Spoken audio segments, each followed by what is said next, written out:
The first time the puppy appeared, it was just a shadow at the edge of the road, small enough to be ignored, fragile enough to be overlooked, yet somehow impossible to forget. Officer Daniel Hayes noticed it while kneeling to inspect tire marks on a quiet Forest Service road, a place where abandoned cars, broken bottles, and forgotten lives often intersected.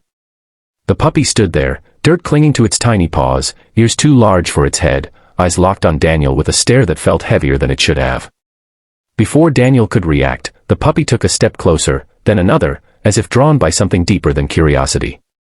In that moment, neither of them knew that this silent encounter was the beginning of a story that would reopen old wounds, test the limits of grief, and ultimately remind a broken man why his heart still knew how to feel. If you believe in kindness, second chances, and the quiet miracles that change lives when we least expect them, take a moment right now to like this video, share it with someone who needs hope, leave a comment, and subscribe to the channel. Stories like this matter because compassion still matters. Daniel Hayes had been a police officer for nearly 15 years, long enough to know that not all wounds bleed and not all losses are visible. He carried his pain carefully, tucked behind a calm expression and a reputation for being steady under pressure. Colleagues admired his discipline, his silence, his ability to keep moving forward even after life had stripped him down to survival mode. What they didn't see were the sleepless nights, the empty house, the untouched dog leash hanging by the door, or the way certain calls made his chest tighten without warning. Daniel didn't talk about the past. He just worked longer hours and volunteered for patrol routes others avoided, especially the rural edges of town where memories seemed quieter, at least on the surface. The puppy followed him that day without making a sound. As Daniel stood up and walked back toward his cruiser, the small body padded along behind him, stopping when he stopped, moving when he moved, as if they were already connected by an invisible thread. Daniel tried to ignore it at first. Stray animals were common in this area, often dumped when they became inconvenient. He told himself that feeding it or acknowledging it would only make things worse. But every time he glanced back, those eyes were still there, hopeful, patient, and strangely familiar. When Daniel finally knelt again, pretending to tie his boot, the puppy came closer, close enough for him to notice the ribs showing beneath its fur and a faint limp in its back leg. Over the next few days, the pattern repeated. No matter where Daniel patrolled along that stretch of road, the puppy appeared. Sometimes it watched from behind a tree, sometimes from the ditch, sometimes sitting right in the middle of the road as if waiting. Daniel began carrying extra water in his cruiser. Then some food. He told himself it was just professional responsibility, the same reason he checked on injured wildlife or called animal control when needed. But deep down, something else was happening. The puppy wasn't following the car. It was following him. When Daniel parked and stepped out, the puppy came running, tail wagging with cautious hope, eyes scanning his face as if searching for recognition. The bond formed quietly, without words or promises. Daniel never named the puppy, never picked it up, never allowed himself to imagine taking it home. He had learned the cost of attachment, and he paid the price every day in silence. Still, he couldn't shake the feeling that the puppy knew him. Not just as a uniform or a source of food, but as someone it trusted completely. That trust both warmed and terrified him. Trust meant responsibility. Trust meant memory. Trust meant pain. Everything changed on the morning Daniel found the old collar.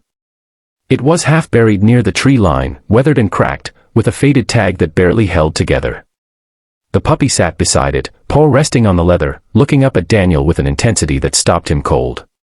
His hands trembled as he picked it up, brushing away dirt and leaves. The name engraved on the tag wasn't his, but the phone number was burned into his memory. It was a number he hadn't dialed in years, one he could never forget. His own. The air seemed to collapse around him as the truth rushed in. Years earlier, after the accident, after the loss that shattered his family and rewired his soul, Daniel had driven out to this very road with his old dog, Max. Overwhelmed by grief, convinced he was failing at everything that mattered, Daniel had made the worst decision of his life. He had left Max there, believing the dog would be better off without a broken man who couldn't even save his own family.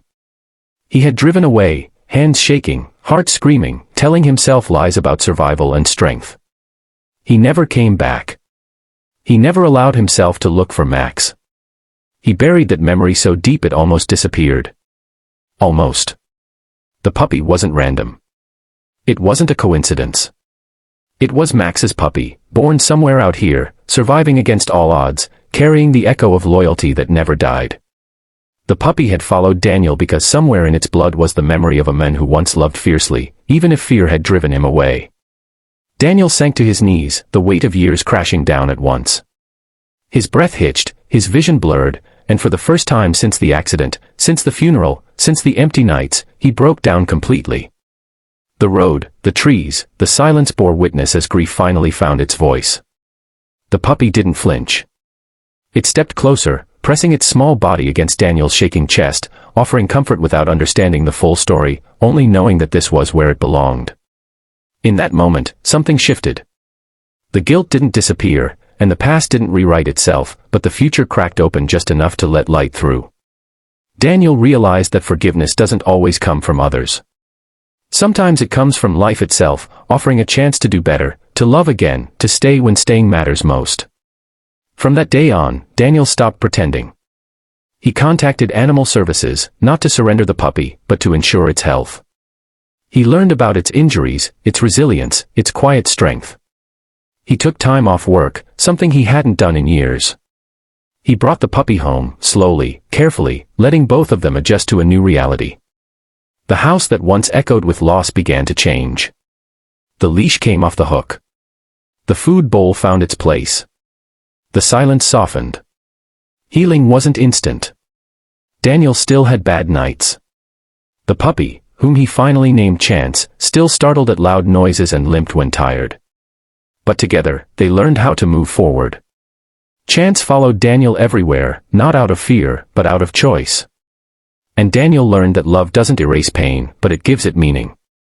It transforms regret into responsibility and sorrow into purpose. Months later, Daniel returned to that same road, not as a broken man avoiding his past, but as someone who had faced it and survived. Chance walked beside him, stronger now, tail high, eyes bright. Daniel knelt where he had once collapsed and placed the old collar beneath the tree, not as a reminder of failure, but as a marker of growth. Some stories don't end when we think they do.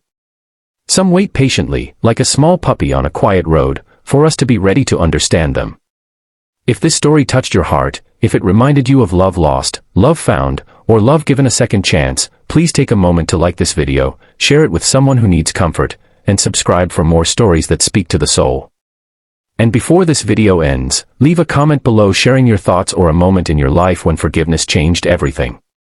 Your words matter more than you know. Because sometimes, the ones who follow us aren't asking to be saved. They're reminding us that it's never too late to come back, to choose kindness, and to let our hearts break open just enough to heal.